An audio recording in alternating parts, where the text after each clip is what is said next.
বিয়ের প্রতিশ্রুতি দিয়ে এক গৃহবধূর সঙ্গে সহবাসের অভিযোগ উঠেছে মুর্শিদাবাদের এক সিভিক ভলেন্টিয়ারের বিরুদ্ধে। পুলিশ সূত্রে খবর, অভিযুক্ত সিভিক ভলেন্টিয়ারের নাম সালাম মণ্ডল। স্থানীয় সূত্রে খবর, অভিযোগ মুর্শিদাবাদের ডোমকুলের বাসিন্দা ওই বধূকে বিয়ের প্রতিশ্রুতি দিয়ে তার সঙ্গে প্রায় 2 বছর ধরে সহবাস করেছেন ওই সিভিক ভলেন্টিয়ার। কিছুদিন আগে মহিলার স্বামী স্ত্রীর বিবাহ বহির্ভূত সম্পর্কের কথা জানতে পারেন।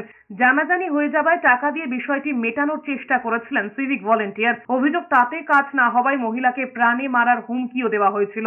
মহিলার আরো অভিযোগ, 2 বছরের সম্পর্কে তার কাছ থেকে সোনা গয়না এবং কয়েক লক্ষ টাকা হাতিয়েছেন সিভিক ভলেন্টিয়ার। এই পরিস্থিতিতে থানায় অভিযোগ দায়ের হওয়ার পর মহিলার কিছু আপত্তিকর ছবি ভাইরাল করে দেওয়ারও অভিযোগ উঠেছে ওই যুবকের বিরুদ্ধে। মহিলার দাবি, এর জন্য তার স্বামী তাকে বাড়ি থেকে বার করে দিয়েছেন। এত সবকিছুর পরেও অভিযুক্ত গ্রেফতার না হওয়ায় এবার পুলিশ সুপারের দ্বারস্থ হতে চাইছেন মহিলা। কয়েকদিন আগে অভিযুক্ত যুবকের বিরুদ্ধে লিখিত অভিযোগও করেছেন ওই মহিলা। তারপরেও কেন অভিযুক্তকে গ্রেফতার করা হলো না, সেই প্রশ্ন তুলে জেলা পুলিশ সুপার দপ্তরের দ্বারস্থ হবেন বলে জানিয়েছেন তিনি। পুলিশের অবশ্য বক্তব্য, অভিযোগ পাওয়া মাত্রই তদন্ত শুরু হয়েছে। প্রলোভন দেখাই, দেখি আমার সঙ্গে মাঝে মাঝে ফোন করে তারপরে বলতে আমার সঙ্গে একটা শারীরিক সম্পর্ক তৈরি হয়। বিয়ে করার প্রতিশ্রুতি দেয়, বলে যে আমি সিভিক অনেক টাকা করি, সংসার করতে চাই, তাই বলে আমার কাছ থেকে কিছু টাকা এবং সোনার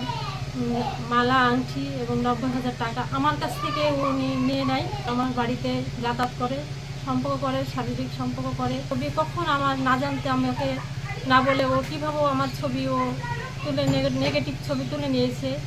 তুলে নেওয়ার পরে আপনার ছবিগুলোকে আমার ভাইরাল করে দিয়েছে।